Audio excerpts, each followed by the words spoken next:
Hi there, Fort Stewart and Hunter Army Airfield. Molly here with your latest edition of the Marne Report. Well, you might have noticed that life is beginning to return to normal here on Fort Stewart and Hunter Army Airfield, and that means that on-post services are resuming operations and DoD civilian employees are finally returning back to work after almost a year of telework. I am joined by Sarah from Legal Employment Law and Harsheen from EEO to help us make sense of exactly what this means and what we can expect now. Thank you both so much for joining me today. All right, so most of us have been in some sort of telework status for about a year now. What exactly does returning to work mean? Well, Molly, actually it's just returning to the work site. So employees will now, instead of their place of duty being off-site at their home, they will now return to the actual office building that they used to occupy before. Basically, everybody should be notified by their managers, and the managers will start bringing people back in. They'll have a couple of weeks to kind of get their ducks in a row, and should they have any issues, though, you know, it's an open dialogue. It's always the back and forth, and it's really important that both the managers and the employees keep those lines of communication open so the employees can let the managers know if there's any issues with coming back to work on Fort Stewart, and the managers can let the employees know when they're expected to return. Sure. So what information do you all have for employees who may have reservations over returning to work due, to still the remaining fear of COVID-19? So Molly, one of the things that we looked at, or not only just we, but the EEOC, Equal Employment Opportunity Commission, looked at is a lot of the factors that came with COVID-19. COVID-19, individuals who have a predisposition to the disease based off of their age and their desire and need to be in an environment where they don't have to, necessarily be exposed to it. Sure. So a lot of people, supervisors made the decision to ensure that these individuals had the opportunity to work from home. And as they're coming back, a lot of individuals are saying, hey, I want to stay teleworking because of these issues. Right. One of the things that we talked extensively about is a reasonable accommodation. But at the same time, a reasonable accommodation isn't designed for an individual to telework full time. It is designed to ensure that the individual has an ability to be in an environment where their disability is looked at, it is communicated with the supervisor through an open dialogue, like Sarah said, and not only that, but provide them with an accommodation that both fits for the employee and the agency that's providing that accommodation. Sure. Yeah, so basically, if they have any of those comorbidities that the CDC talked about, where if they did catch COVID-19, they would be more likely to have a more severe case of COVID-19, they should make their supervisor aware that those comorbidities within themselves still exist, and ask if there's something that could be done to lessen the exposure risks to COVID-19 in the workplace. Now, sometimes that's done, like Harsheen said, through telework, but that's not always the stock answer. Other times it's done with ensuring distance and ensuring that unvaccinated people who could still potentially carry the disease are wearing masks, which is going to be the new policy I think you guys are going to talk about a little later. Yep.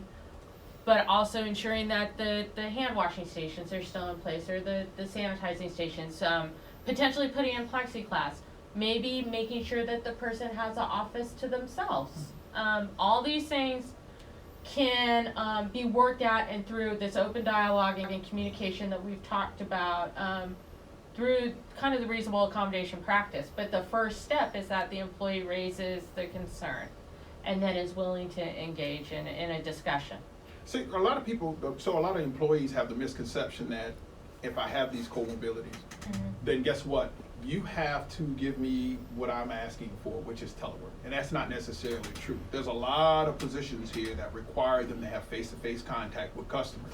Sure. So an alternate accommodation, according to all the regulations, is still an accommodation.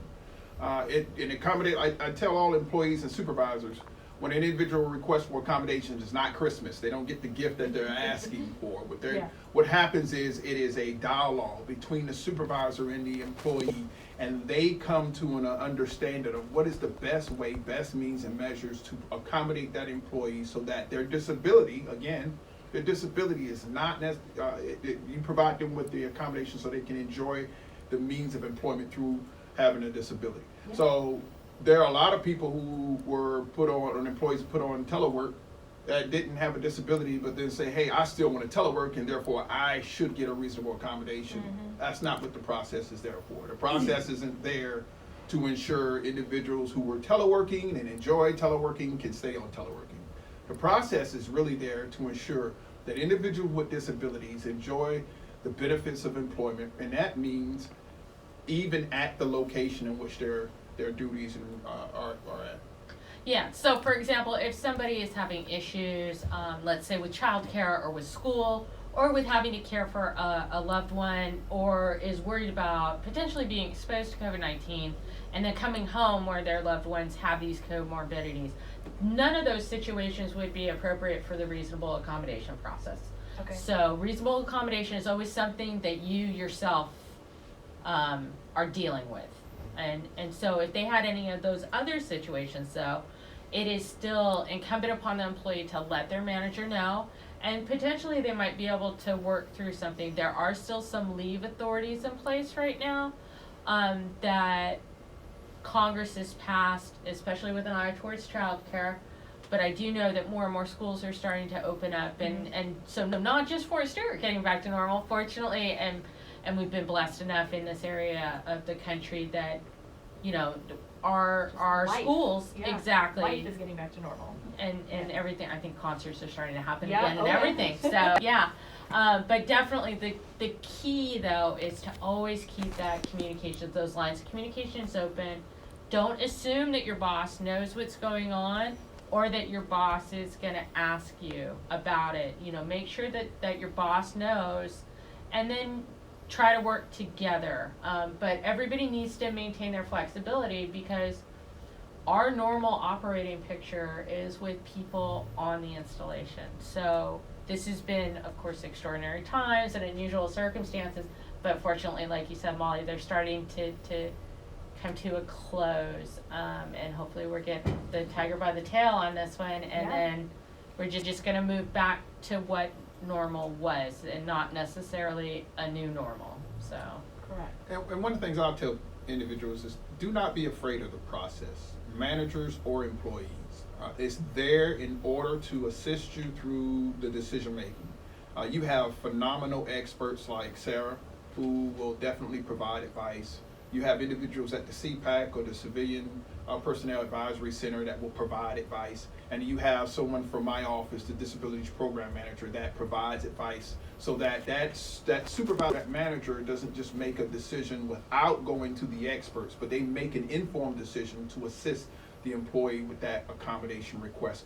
Rather, it's hey, we're going to make sure that we assist you, and telework may be one of those areas, or an alternate accommodation where you're coming back to the office, and we're going to put these things in place to mitigate any issues that you may raise. So those experts are there to assist. So don't be afraid of the process. Oftentimes I get individuals giving me a call and saying, I don't like the way it's going, I should get X, Y, and Z. I'm like, look, do not be afraid of the process. The process is there to assist the agency, the employees, and supervisors. Great.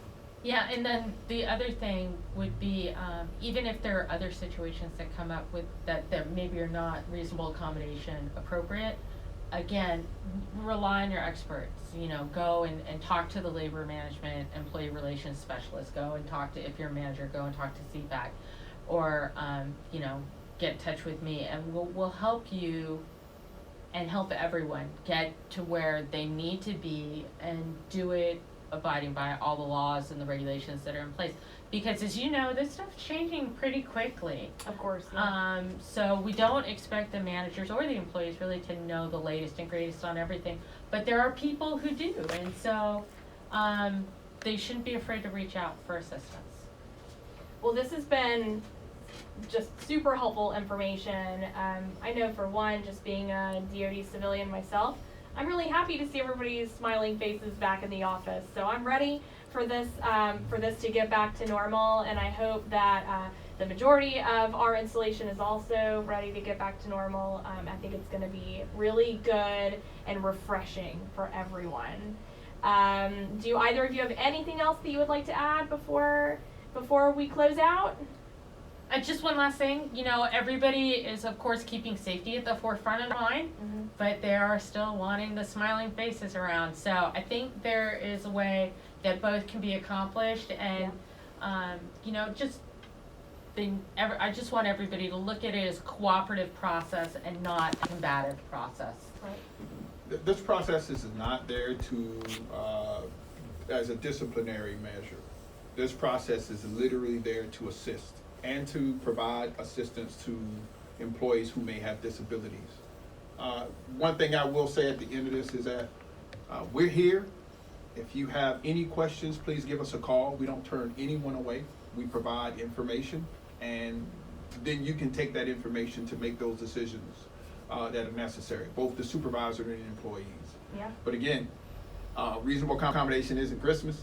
It is a process to support the individual with disability and to make sure that individuals receive the support that they need, especially within the work environment. Sure. During this time, COVID-19. Yeah. So I know that one question that a lot of our employees that are returning to work have is whether you are vaccinated or you're not vaccinated. How does one even tell if someone is vaccinated versus if they're not? Who has to wear a mask and who doesn't? Are you able to help me clarify some of those questions? In the reasonable accommodation realm, vaccination is not a factor in the decision-making process. So that's something that's not going to come up. What will come up is the individual with a disability and if they are able to perform the essential functions with or without that accommodation. Okay. And what about HIPAA? Exactly, that's it. I was sorry, Molly. I didn't mean to cut you off there. I was just going to chime in with that. So I know a lot of people are going to be concerned, like, hey, who has the right to ask me this question? Do I have to answer it? This is my medical information. What about HIPAA? And what about the Rehabilitative Act, right? Which is the federal version of the ADA, the Americans with Disabilities Act. So like Harsheen said right there, vaccination is not really an issue as far as reasonable accommodation or even American with Disabilities Act or Rehab Act comes into play. It's not a violation of those laws to ask if somebody's been vaccinated because it's not a medical inquiry. So that takes the ADA and the Rehab Act off the table. So that leaves us with the big monster in the room, HIPAA, right? Which everybody is very concerned about their medical information and who gets to know it and how it's kept. Again, I will say that asking whether or not somebody is vaccinated is not a medical inquiry. So there's no, the General Order 1 that I think you guys are going to cover in the next segment has talked about how you can ask for purposes of determining who needs to wear a mask or who doesn't need to wear a mask. And then that's it. You let it go. It is, you don't require proof. You don't ask follow-on questions. The people who are authorized to ask according to GO1 are supervisors, so there really shouldn't be a lot of, peer-to-peer communication about this. I mean, obviously you're free to talk to whoever you want about whatever you want, but do realize that when you have side conversations with people about your medical history, that's you're sharing your medical information, and then other people are free to do whatever they want with whatever secret you told them. Right. So, but as far as officially goes, yeah, it won't be a violation of HIPAA if your supervisor asks. But again, we're all relying on everybody being, honest about it. And then we're relying on supervisors to only ask that one question and then to drop it. So that should really be the only inquiry, and that should be as far as it goes. But it's not a HIPAA violation. Great. Well, thank you both so much for being here with me today. And like I said, hopefully this clarifies a lot for our DoD civilian employees out there who have just returned to work or who are preparing to return to work very soon. All right, folks, so please make sure that you stay tuned. After this short break, we will actually be discussing the updated on-post mask policy. And hopefully we'll be able to clarify some of that confusion for everyone as well. Thanks, y'all. Hey, everybody. Have you downloaded the Digital Garrison app yet? This awesome app is a one-stop shop for everything you need to know about Fort Stewart and Hunter Army Airfield, with real-time information to keep our military community connected. In addition to online shopping through AFES, users can access customized information such as gate hours, an installation directory, installation news and events, facility information, push notifications, and more. The Digital Garrison app is available for free on both iPhone and Android devices. Welcome back to the Marne Report, y'all. I am now joined by our friends from MWR, Michelle and Tyler, and they are going to discuss how the new mask mandate affects their facilities on Fort Stewart and Hunter Army Airfield. Thanks for being here with me, guys. Nice to be here. Yeah, thank you for having us. So what does this new mask guidance mean for MWR?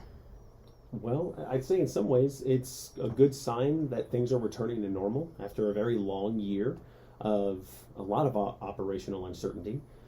So in our bowling centers, golf courses, outdoor recreation, as we see in the guidance, if you're vaccinated, no need to wear the mask. If you're not vaccinated, as the guidance says, we ask people to please wear their masks. But we are just really excited more than anything to be returning back to normal. Sure. Now, I think, Michelle, correct me if I'm wrong, where masks are still required is inside all of our child and youth services. Is that right? Yeah, absolutely. So we are still requiring masks for any child and youth service facilities. So that includes the child development centers, school-age centers, and youth sports. Now, outdoor activities that are happening in youth sports, they're going to be abiding by the CDC recommendations. But yeah, other than that. Right. So that's pretty much similar to like a hospital. Lots of our kids have not had the opportunity to be vaccinated yet. So parents, whether you are vaccinated or not, you still need to make sure that you are wearing your masks inside those facilities when you drop your kids off and when you pick them up, correct? Correct. Great, great. So when COVID first started, a lot of MWR facilities, we saw them closed temporarily, just, due to just trying to keep everybody safe. But now I've noticed that there are some facilities that are starting to open back up. What do you guys have going on that's new or that's finally come back that our soldiers, family members can enjoy? Well, we can say that for the short period of time that we were under quarantine, we took full advantage of the opportunity to reassess all of our processes, to include a little bit of interior decorating in our activities. We've repainted, reorganized, repriced, and really paid attention to sales trends in our food and beverage as well as our outdoor recreation arenas. And we reopened, even at a limited capacity, to really offer what was of value to the community. So in outdoor rec, that was boats, grills, coolers, canoes, kayaks, as folks are really getting back outside. In our bowling center, it was limited for a little while, but I can tell you now that we are open. And during our time, we've renovated the facility. We've also added esports gaming pods, as well as dartboards, pool tables, and really just expanded our offerings in there. Yeah, it's looking really great in there. And then more recently, the library. So they are operating at a limited capacity, but they are open. So that's something very exciting that our patrons are excited that they've got now. Sure. So let's talk about the facilities that everyone is wondering about, the gyms.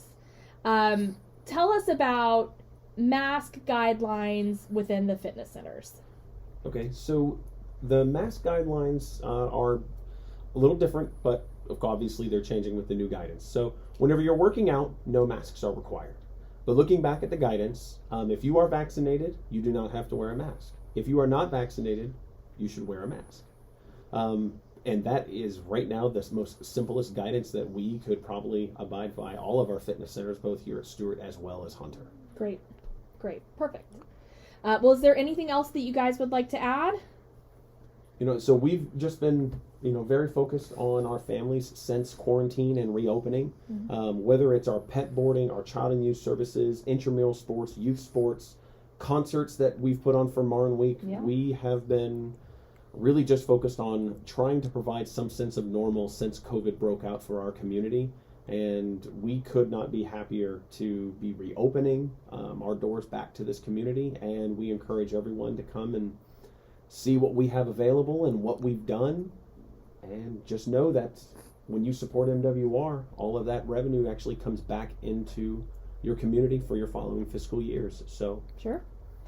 Well, we certainly appreciate everything that you guys do for our soldiers, family members, retirees, civilians. You guys have a great thing going over there at MWR. So you heard it here first, folks. You better get out there and check out all of the awesome things that they have to offer. Your installation exchange is now open to Department of Defense civilians. The exchange has everything you need to look your best right on the installation where you work. Remember though, DoD civilians can't buy alcohol or tobacco. But from electronics, toys, and more, your exchange has it all, tax-free and convenient to you. And shopping in person is so easy. Just make sure to show your DoD ID at the point of sale and off you go. And don't forget, coming soon, online shopping via the awesome digital Garrison app. Stop by the Fort Stewart-Hunter Army Airfield Exchange today to see what they have for you.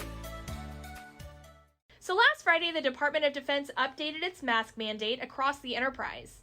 And to fall in line with this mandate, Fort Stewart and Hunter Army Airfield updated General Order Number 1.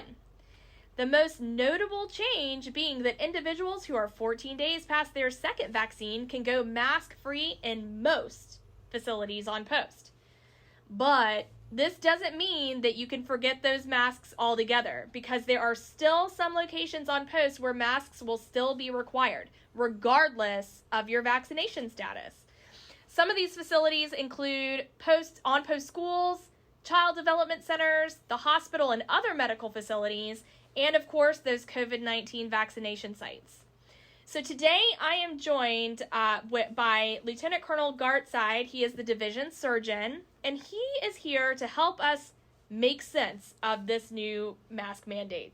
So thank you so much for being here with me today. Hey, thank you, Ms. Cook, and thanks for having me on the Marne Report. Of course. So I think the burning question that everyone has is, how does this new mandate affect our soldiers, families, retirees, and DA civilians?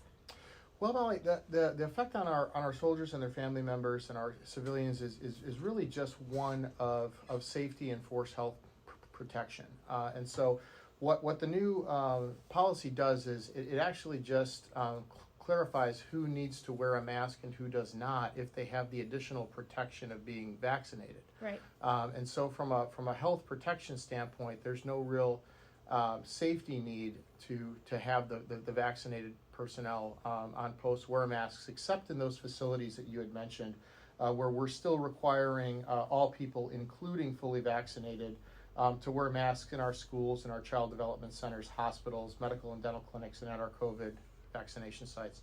And the reason for that is in those facilities we tend to have, at least for the hospitals and in the clinics, we tend to see obviously a higher concentration of people with illnesses there. Sure. And so just as that additional force protection measure, we're keeping that mask mandate in effect there. Yeah, and makes sense. As an additional protection for the schools as well, just because most of our children have not thus far had a chance to be vaccinated. Right. Pfizer had just gotten the okay to allow vaccinations of children ages 12 to 17, but not a lot of people have had that opportunity yet. Right. So one of the questions, and you kind of touched on it, that we've heard a lot this week, would be, and you did already kind of touch on it, but if I'm already vaccinated, why can't I just go mask-free everywhere? And if I'm not vaccinated, that's my right to not be vaccinated, so why am I being punished to wear these masks? Can you help us kind of understand that a little bit more? Sure, Molly. So the mask requirement on post, it isn't designed to be a punishment. It's designed to be a force health protection measure in accordance with our General Order number 1 and in accordance with the DoD policy. And those policies are still in accordance with CDC guidance for those both those locations that we'd mentioned for both vaccinated and unvaccinated, and particularly everywhere for unvaccinated. as well. And again, this is not to single people out. The intent behind this is not to violate anyone's rights. It's simply to have forced health protection in ways and places where it's needed. Right. And so for unvaccinated personnel, it's your choice whether you want to get the vaccine or not. However, you have to understand that we're unfortunately still living in a COVID environment, and some protections still need to be in place. So can direct line supervisors and commanders ask someone if they've received the COVID-19 vaccine or not? Yes. So a direct line supervisor can ask subordinate service members whether they have been vaccinated. The order does not require that supervisors to ask about vaccine status, and enforcement will rely predominantly on trust. But asking for information about receipt of the vaccine is not a HIPAA violation or a Rehabilitation Act violation. Facility managers can also ask about vaccination status in order to ensure our health and safety of personnel which they have responsibility over. And other than facility managers, service members are not required to provide vaccine information to non-supervisors or in that way. But no one will be asking for your vaccine card on the spot or on your vaccine card at the door to a facility on base. It's really just for now it's being done based on trust, and it's being done as a forced health protection. Great. That clears it up a lot. So is there anything else that you would like to share with us just about the vaccine process, about the masks, anything COVID related that you'd like to share with us today?